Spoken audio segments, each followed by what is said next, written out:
L'inauguration de la route Ernawa-Madawa-Guidam-Rungi se sera demain sous la présidence du chef de l'État. La population de la région de Tawa se mobilise pour réserver un accueil de grand jour à son Excellence Mamadou Issoufou.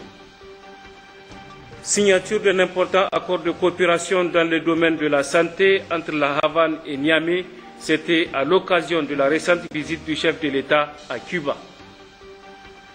Mesdames, Messieurs, bonsoir, bienvenue dans cette édition. La météo a prévu en cours de nuit des faibles activités pluvio-orageuses sur l'extrême sud des régions du fleuve. C'est une présentation de Binta Adamou. Bonsoir, très ravi de vous retrouver devant votre page météo du temps qu'il fait et qu'il fera. L'état est marqué ce matin par la présence d'une couverture nuageuse sur la bande sud du pays. Cet après-midi, des formations orageuses ont fait leur apparition sur le sud des régions du fleuve. Ainsi, sur l'image satellitaire des 18 heures locales, on observe une couverture nuageuse sur la DER et sur les régions de Maradi et du Damagaram et des cellules pluvio-orageuses sur le Dandi. L'évolution de cette situation nous amène à prévoir en cours de nuit des activités pluvio-orageuses faibles à modérées sur l'extrême sud des régions du fleuve, notamment sur le Dandi et la Tapoua, et une nuit relativement calme sur le reste du pays. Ainsi, pour demain matin, c'est une légère couverture nuageuse qui sera observée par endroits sur la bande sud du pays et une suspension de poussière sur l'Aïr, le Kawa et le Nord Manga. Chers téléspectateurs, c'est tout pour cette page météo. Au revoir et à demain. Le ministre de l'Emploi, du Travail et de la Sécurité sociale a l'honneur de rappeler aux employeurs et employés des secteurs publics, parapublics et privés que, conformément aux dispositions de la loi numéro 97-20 du 20 juin 1997 instituant les fêtes légales, les journées du dimanche 5 et lundi 6 octobre 2020 correspondant respectivement au jour et au lendemain de l'Aïd el-Kébir, communément appelée fête de la Tabaski, sont déclarés chômés et payés sur toute l'étendue du territoire national. Le président de la République, chef de l'État, son Excellence Issoufou Mamadou, a signé un décret portant inscription et nomination d'un aspirant des forces armées nigériennes. Au terme de ce décret est inscrit au tableau d'avancement complémentaire au titre de l'avancement normal pour l'année 2014 et nommé au grade supérieur l'aspirant des forces armées nigériennes dont le nom suit, pour compter du 1er octobre 2014, au grade de sous-lieutenant, l'aspirant Issa Hassan Ibrahim, matricule 12033, donc matricule 12033. À l'occasion de la visite du président de la République, Mamadou Issoufou, à l'inauguration de la route tronçon Sernawa-Madawa-Guidan-Rumji, la population de la région de Tawa, avec à sa tête le gouverneur Bamo Salifou, se mobilise pour réserver un accueil de grand jour au président et à sa délégation. Reportage Saint-Denatahi et Lawel Seni. La route est un véritable outil de développement. C'est conscient de cet état de fait que le président de la République a inscrit la réalisation et la réhabilitation des routes et pistes rurales dans son programme qui vise la renaissance du Niger. La réhabilitation de la route tronçon Sarnawa-Madawa-Guidarumji s'inscrit dans ce cadre et ces travaux sont exécutés dans les règles de l'art et seront réceptionnés demain vendredi par le président de la République lui-même. Les travaux sont terminés. Nous sommes à la veille de l'inauguration officielle de ces deux tronçons. Le premier tronçon est de 78 km avec beaucoup d'ouvrages et de ponts qu'on a reconstruits. Le deuxième, il fait 95 km et les travaux sont finis des deux côtés. Il n'y a que quelques travaux complémentaires qui ont été commandés après qui se passent du côté entre Guidarumji et Madawa. Mais l'essentiel des travaux du marché de base sont terminés. Pour un coût global de l'ordre de 40 milliards de francs CFA si on considère les travaux et le contrôle.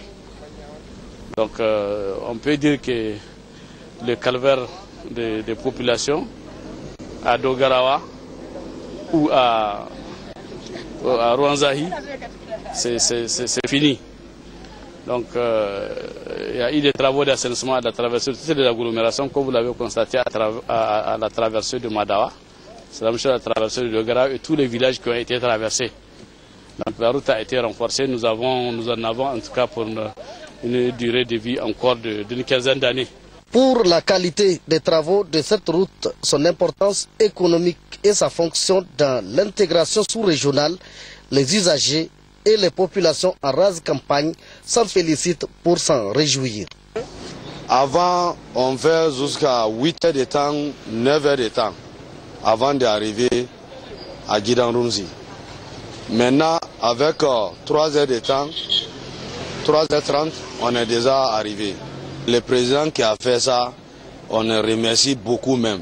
Maintenant, la route est bien. Ils ont bien bâti ça. On peut dire que ça va maintenant. On remercie le président de la République et toute son équipe aussi. J'apprécie vraiment, la route a été bien faite. La population est vraiment contente. Mais néanmoins, on envisage vraiment avoir l'autre route qui va quitter Madawa, Azori, Bouza.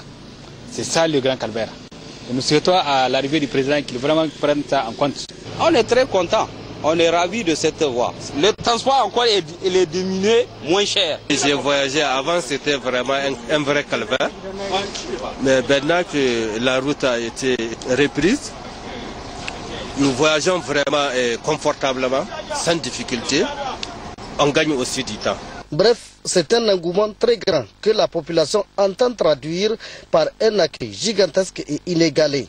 D'ores et déjà, a confié le préfet de Madawa, Monkela Sorka, toutes les commissions mises en place à cet effet sont à pied d'œuvre pour réussir cet événement capital. Je voudrais d'abord inviter l'ensemble de la population de Madawa à assister massivement demain, Inch'Allah, à partir de 8 h sur le site du terrain de sport face la douane pour accueillir son Excellence le président de la République, Elhadji Issoufou Mahamadou. Nous avons mis des commissions en place pour préparer cette arrivée.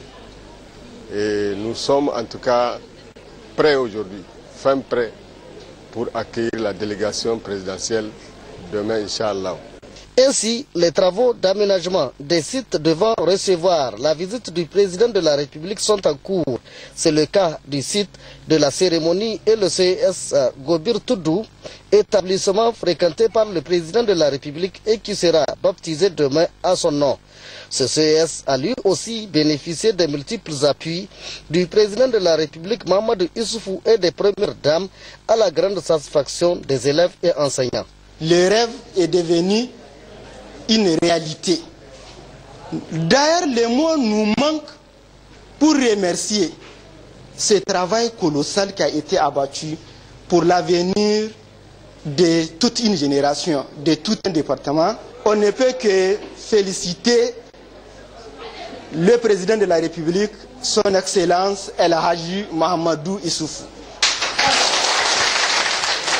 Ainsi, on le constate aisément qu'à Madawa, tout est fin prêt pour rendre agréable le séjour de la délégation présidentielle et des autres invités de marque à l'occasion de cette cérémonie.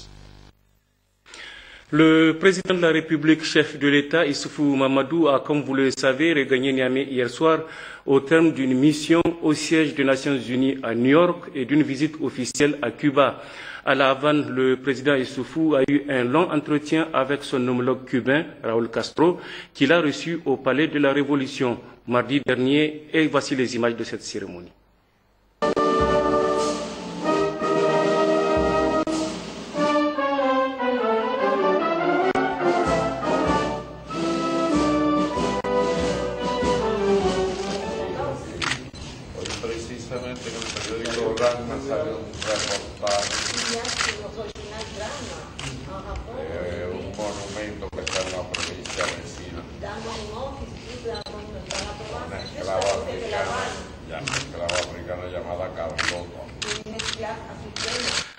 La visite à La Havane a permis au président Issoufou de renforcer la coopération avec Cuba dans le domaine de la santé, avec notamment la signature d'un important accord devant permettre une réduction substantielle de la prévalence du paludisme au Niger.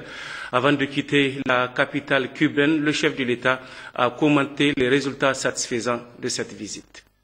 La visite que je viens d'effectuer à l'école latino-américaine de médecine m'a très fortement impressionné. Et à l'occasion de cette visite, j'ai eu la confirmation que Cuba a toujours été animé par une vision centrée réellement sur l'homme. Parce que là, de l'exposé que j'ai entendu, l'école latino-américaine de médecine a pour objectif de former un médecin de type nouveau. Et j'ai noté que c'est une école qui est ouverte sur le monde entier, dans la mesure où déjà il y a des étudiants de près de 87 nations qui sont en train d'étudier dans cette école. Et cette école a contribué à former pas mal de médecins cubains et elle a contribué à la réalisation d'objectifs en matière de ressources humaines dans le domaine médical. Parce que j'ai noté qu'il y a à Cuba plus de 7 médecins pour 1000 habitants. Alors que par exemple chez nous, nous avons un médecin pour 16 000 habitants. J'ai noté aussi que du point de vue de la mortalité infantile, Cuba a 4,2 décès pour 1000 naissances. La mortalité maternelle est également très faible à Cuba. Et notre objectif, c'est d'atteindre ces objectifs également pour le Niger. Et nous souhaitons établir une coopération entre les LAM et puis la faculté de médecine du Niger. J'ai noté aussi qu'il y a beaucoup de solidarité. Et l'illustration, c'est que des médecins cubains vont partir en Afrique pour apporter leur contribution par rapport à la lutte contre la maladie d'Ebola qui sévit dans des pays africains comme la Guinée, comme le Libéria, comme la Sierra Leone. J'ai vraiment très positivement apprécié ma visite ici. Retour au pays où le ministre d'État à la présidence de la République Albadé Abouba était à Dosso pour superviser les travaux de réhabilitation de la ville de Dosso dans le cadre du programme Dosso Soga engagé par le président de la République. Compte rendu Salamatou Adamou et Mourou Abdou. Poursuivant sa mission de supervision des travaux de réhabilitation de la ville de Dosso et effectuée à l'intervalle de chaque 2 semaines dans le cadre du programme Dosso Soga, qui fait l'objet d'un investissement de plus de 35 milliards de francs CFA, le ministre d'État à la présidence de la République, Albadé Abouba, président du comité d'organisation de la fête tournante du 18 décembre 2014, qui accompagne son équipe technique, était à Dosso, où il a fait le tour des différents chantiers de construction ou de réhabilitation des infrastructures. Il a été d'abord à la cité du 18 décembre, où le complexe de 100 villas en construction fait déjà apparaître sa forme réelle. Les travaux sont à un niveau d'exécution très avancé, dont la plupart au stade de finition. Là, un petit problème surgit avec la menace d'une dépression causée par l'érosion hydrique, donnant naissance à un courrier. Sur place, le ministre d'État à la présidence a engagé un débat avec les techniciens pour le traitement de ces courriers afin d'assurer la protection et l'assainissement de cette cité construite à grands frais. Ainsi, la solution urgente et efficace préconisée est celle de la construction d'un caniveau. Il a ensuite visité les chantiers de construction du château d'eau pour l'approvisionnement en eau potable de cette cité, qui a un niveau d'exécution de 38% pour les réservoirs et 105% pour la pose des conduites. Après la cité du 18 décembre, le ministre d'État à la présidence Albadé Abouba s'est ensuite transporté successivement à l'arène des jeux traditionnels, dont les travaux de réhabilitation sont à un niveau d'exécution de 57%, au stade régional dont les travaux sont à un niveau d'exécution de 54%, à la MJC où ils sont à 47%, à la tribune officielle des grands défilés qui a un niveau d'avancement de 39%. Pour le compte des services et casernes de forte défense et de sécurité, la délégation du comité interministériel de la fête tournante du 18 décembre s'est rendue au 112e bataillon interim d'Agadi pour apprécier le niveau d'avancement des différents chantiers militaires, composés des bureaux de commandement, des centres de santé, des cases de passage et aussi d'un cercle mess, avec un hôtel d'une capacité de 14 chambres, d'un restaurant ainsi qu'une boîte de nuit avec toutes ses commodités. Là, le niveau d'exécution global est de 47%. Puis, il est passé au groupement de la gendarmerie, à la compagnie des sapeurs-pompiers et à la direction régionale de la police nationale. Tout avance bien aussi pour ces chantiers cités. Le ministre d'État à la présidence de la République, Albadé Abouba, président du comité de l'organisation de la fête tournante du 18 décembre, a ensuite visité les chantiers de réhabilitation de la case de passage pour l'extension et la création de nouveaux appartements présidentiels dont les travaux sont à un niveau d'efficience de 51%.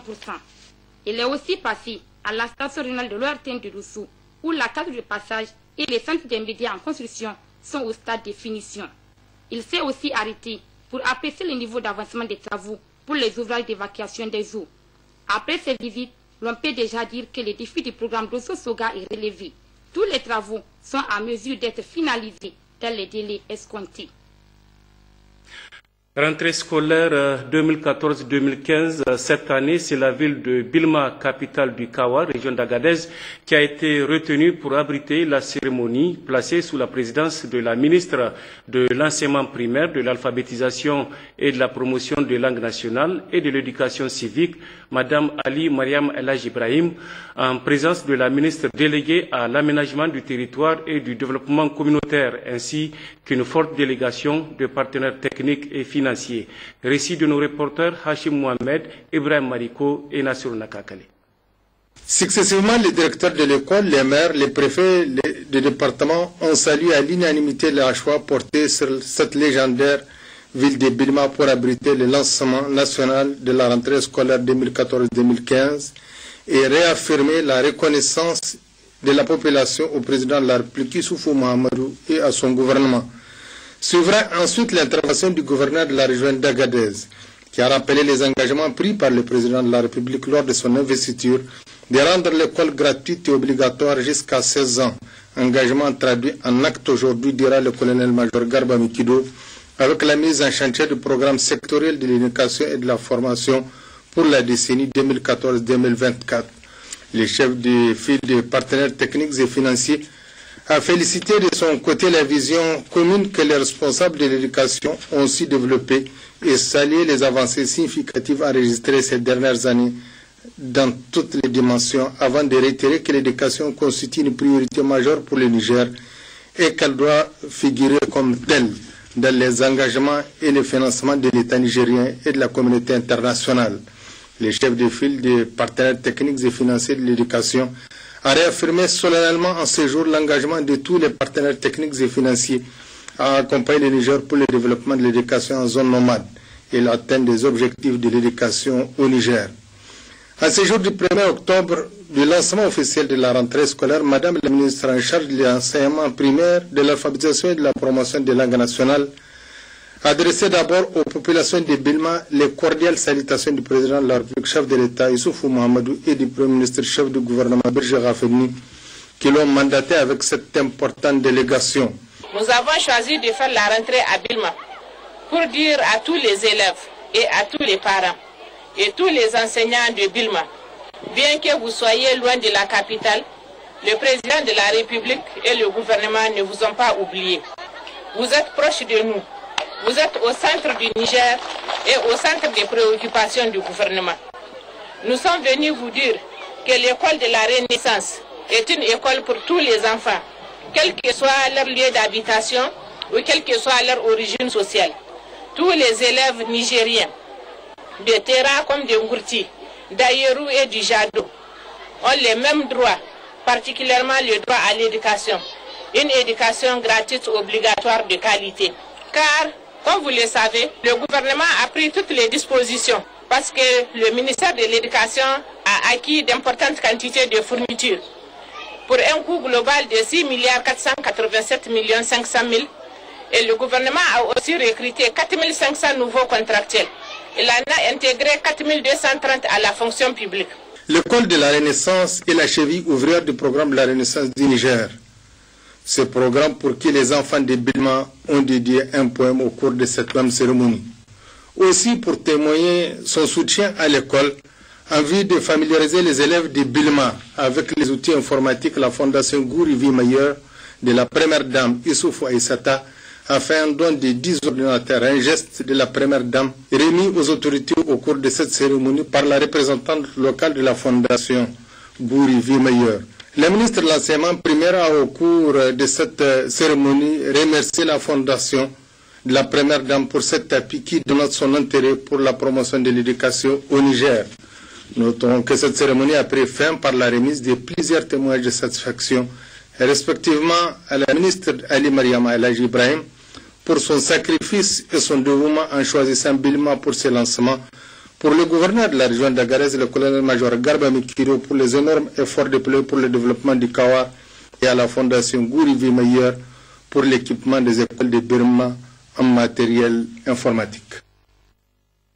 Pour s'enquérir de la rentrée effective 2014-2015 au niveau de la région de Tawa, la ministre en charge des enseignements secondaires a effectué une série de visites au niveau de quelques établissements de la place. Des précisions avec nos reporters Absat Aboubakar et Azira Biou. Après le lancement officiel de la rentrée au titre de l'année académique 2014-2015 au CG3, la ministre en chef des enseignements secondaires en compagnie du secrétaire général de la région Alfarouk Afelen et du président du conseil régional de Tawa s'est rendue au lycée Agaba qui abrite le centre de formation professionnelle et technique. Ils sont au total 64 apprenants en deuxième année, dont 6 filles, en attendant les résultats du test des élèves de la première année.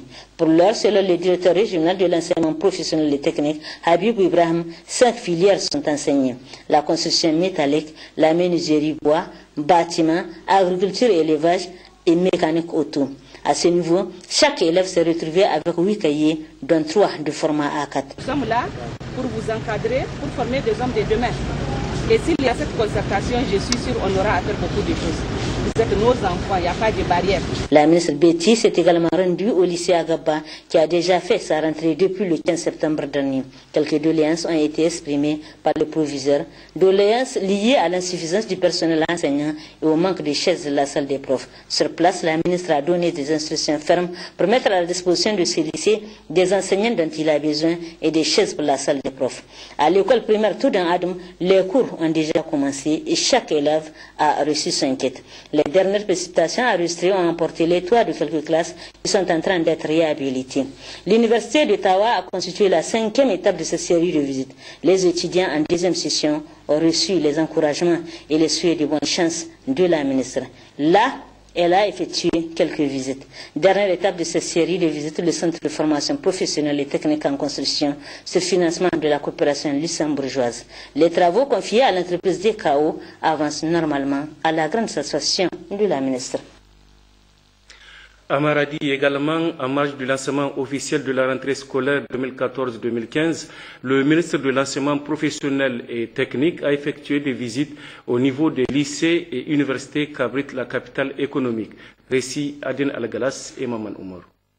Au lycée technique d'Ankassawa et à l'Institut de santé Bouzou de l'Université libre de Maradi, le ministre Cheboulaye Inna et les membres de sa délégation sont allés pour d'abord constater les conditions d'études des élèves et étudiants. Le ministre des enseignements professionnels et techniques a demandé à ses élèves et étudiants d'être assidus à leurs cours, de faire montre d'abnégation et de bonne volonté pour mériter tous les sacrifices consentis par l'État et par leurs parents dans le cadre de leur formation.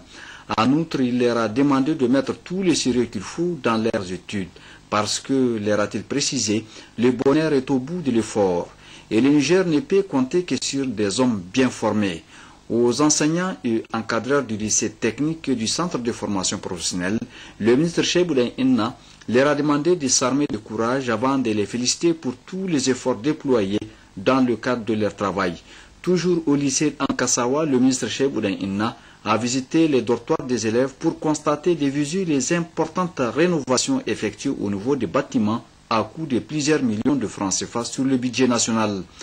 Au niveau de l'Institut de santé, le ministre a également encouragé les étudiants et les responsables de l'Université libre de Maradi pour leur dire qu'ils contribuent eux aussi au développement du pays et à ce titre qu'ils ont obligation de dispenser un enseignement de qualité afin d'obtenir de bons résultats. Au niveau de l'université d'Andiko d'Ankolodo, le ministre s'est intéressé au forage financé par le Koweït. Le recteur Saad Mahaman a donné des explications sur le fonctionnement de l'ouvrage qui dessert l'université en eau potable, mais qui reste encore insuffisante pour la communauté universitaire, dont une partie des salles de classe en construction a été visitée par le ministre Dan Enna.